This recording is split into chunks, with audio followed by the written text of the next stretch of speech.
Hello friends, एक बहुत normal सा टॉपिक चल रहा है आजकल, जिसको हम लोग मतलब कुछ रीसेंट बॉलीवुड मूवीज डिज़ास्टर हुई थी बॉक्स ऑफिस पे। जब मैं उन मूवीज़ को देखने गया तो मुझे उसमें बेसिकली समझ लगा कि शायद उनके अंदर कुछ ऐसी चीज़ की गई थी जो कि आयुर्वेद के लिहाज से गलत है। मैं बात कर रहा हूँ लाल सिंह चड्ढा और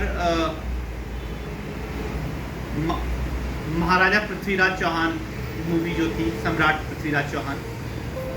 बेसिकली अगर आप ये दोनों की दोनों मूवीज देखें तो उसमें आयुर्वेद के हिसाब से क्या गलतियां निकलती हैं, इसके बारे में मैं कुछ प्रकाश डालना चाहूँगा। क्योंकि बेसिकली मैं एक आयुर्वेदिक डॉक्टर हूँ, तो मेरा तो जो भी हर चीज़ को देखने का नज़रिया है वो आयुर्वेद के अकॉर्डिंग ही होता है।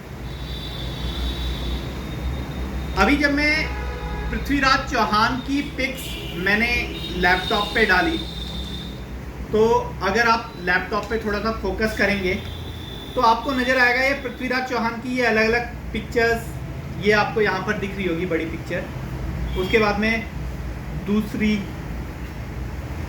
तीसरी, चौथी, पांचवी। अगर आप लोग पृथ्वीराज चौहान की कोई भी फोटो नेट पे देखेंगे तो आप जब भी पृथ्वीराज चौहान का जो चेहरा देखेंगे वो हमेशा भरा भरा पाएंगे। आयुर्वेद के अकॉर्डिंग दो प्रकृति के कॉम्बिनेशन से कुछ इंसानों की प्रकृति बनती है। कुछ इंसानों की प्रकृति में किसी एक तत्व का बहुत अधिकता होती है, जैसे वात पित्त, पित्त और पित्त कफ। ये तीन तरीके की प्रकृतियां नॉर्मली मिलती हैं।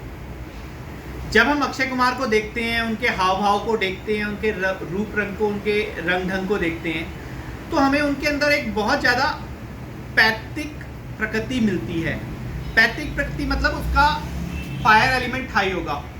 आप कभी भी अक्षय कुमार की किसी भी मूवी को देखेंगे, कभी भी आपको ऐसा नहीं दिखेगा कि वो बहुत ढीला ढाला सा आदमी है या बहुत ढीला ढाला सा बन रहा है। जब वो बहुत ज़्यादा एक दुखी टोन में हम लोग उसको दिखाने की कोशिश करते हैं, डिप्रेशन वाली स्टेज में भी दिखाने की कोशिश करते हैं, उस वक्त भी आपको वो बहुत ज़्यादा ऐसा नहीं लगेगा कि ये आदमी एक बहुत ही ढीला ढाला सुस्त किस्म का आदमी है।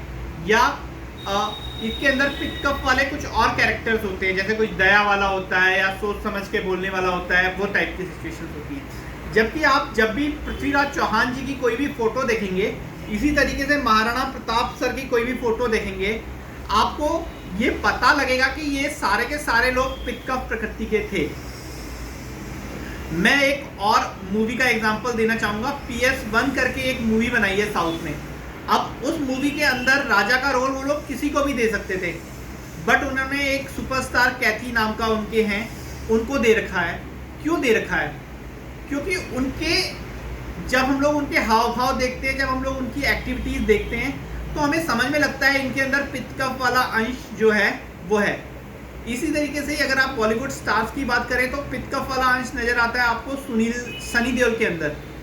और जब हम पृथ्वीराज चौहान के डायरेक्टर की बात सुनते हैं तो वो भी बोलते हैं कि उनके दिमाग में पहले ये फील थी कि ये वाला रोल सनी देओल को देना चाहिए।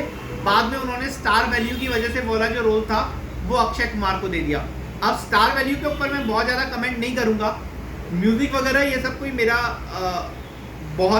मेरी कोई एक्सपर्टीज़ नहीं है इसके ऊपर, तो मैं उनके ऊपर भी मैं कमेंट करने का अधिकारी नहीं हूँ।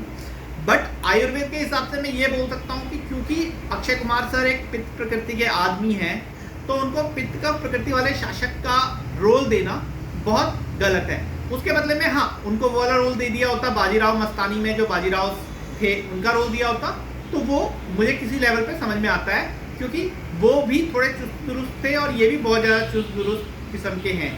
इसका मतलब ये नहीं है कि ये किसी भी राजा के रोल में फिट बैठेंगे।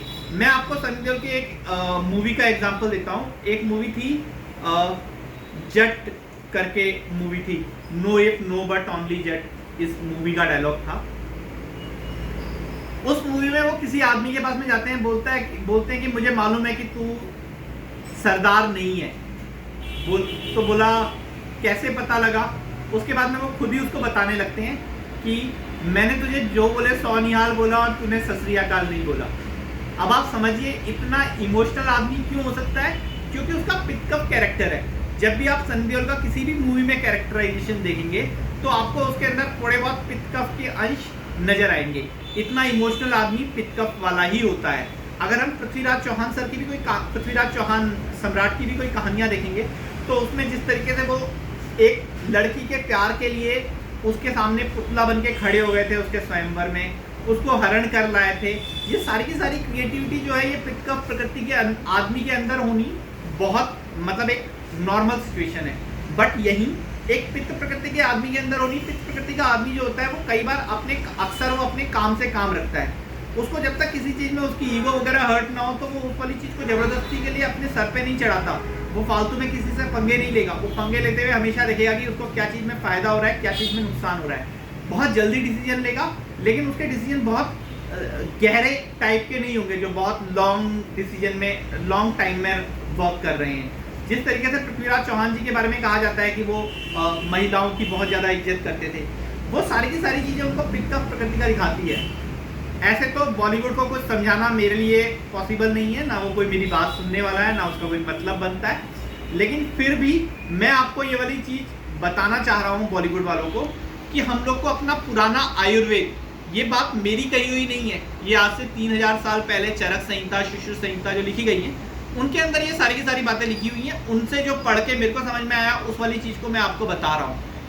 मेरा जैसा अदना कद का आदमी जो बहुत एक इंटेलिजेंट नहीं है या कुछ ऐसे मैं कोई बहुत आइंस्टाइन नहीं हूँ, जब मुझे समझ में आ रहा है तो आप लोग उनको सुनेंगे, आप लोग उनको पढ़ेंगे तो उनमें से आपको क्या क्या मिलेगा ये भगवान ही जानता है। तो इसलिए मेरा कहना है कि अपनी संस्कृति को मत भूलिए। आप आयुर्वेदिक डॉक्टर हैं नहीं है दैट डजंट मैटर, बट आप लोगों को अपनी पुरानी संस्कृति को, और संस्कृति के नाम पर संस्कृति की हमारी जो धरोहर है जैसे आयुर्वेद हो गया, उसको जानना बहुत जरूरी है।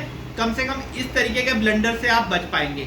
इसी तरीके का कुछ ब्लंडर लाल सिंह चड्ढा में भी था, और आरआरआर में इस वाली चीज को ध्यान में रख के स्टोरी लिखी गई, तो वो जो उसकी कैरेक्टराइजेशन है वो बहुत ज़्यादा स्मूथ बैठती है। ये दोनों की दोनों चीज़ें मैं आपको अगले एपिसोड में बताऊंगा। ये सब जानने के लिए आप प्लीज़ इस वाली चीज़ को शेयर कीजिए और नीचे से कमेंट में लिखिए आपको जो मैंने बोला है उसके बारे में आपका क्या विचार है, और कोई कंफ्यूजन्स हो, कोई क्वेश्चंस हो तो वो भी आप इसमें लिख सकते हैं। मैं नाड़ी परीक्षक हूँ, आयुर्वेदिक डॉक्टर।